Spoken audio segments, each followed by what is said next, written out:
અમદાવાદના ચંડોળામાં ફરી શરૂ થશે ડિમોલેશન। આગામી 20 મેથી ફરી ડિમોલેશન શરૂ કરવામાં આવશે। પોલીસ અને મહાનગરપાલિકાએ તૈયારીઓ શરૂ કરી છે। ઝૂંપડાવાસીઓને ઈડબ્લ્યુએસ હેઠળ મકાન આપવાનું આયોજન પણ કરવામાં આવ્યું છે। મૂળ ભારતીય નાગરિકોને જ મકાન મળશે તેવી પણ સ્પષ્ટતા કરવામાં આવી।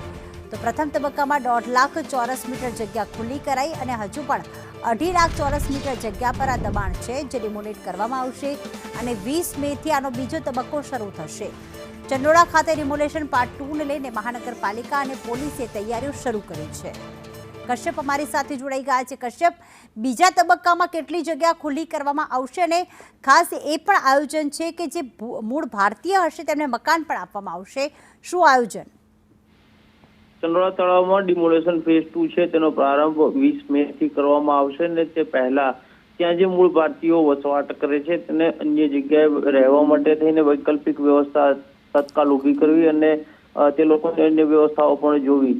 20 મે થી જે ડિમોલેશનની કામગીરી શરૂ થશે તેમાં અન્ય 2.5 લાખ ચોરસ મીટર જેટલી જગ્યાઓ છે તેને ખુલ્લી કરવામાં આવશે। ત્યાં હાલ 10,000 જેટલા ઝૂંપડાઓ બાંધેલા છે કાચા પાકા અને તેને હટાવવામાં આવશે અને ત્યારબાદ આગળ ડેવલપમેન્ટની કામગીરી કરવામાં આવશે। અત્યાર સુધીમાં 1.5 લાખ ચોરસ મીટર જગ્યા છે તે ખુલ્લી કરી દેવામાં આવી છે અને ત્યાં રહેલા 4,000 જેટલા ઝૂંપડાઓ છે તેને હટાવી દેવામાં આવ્યા છે।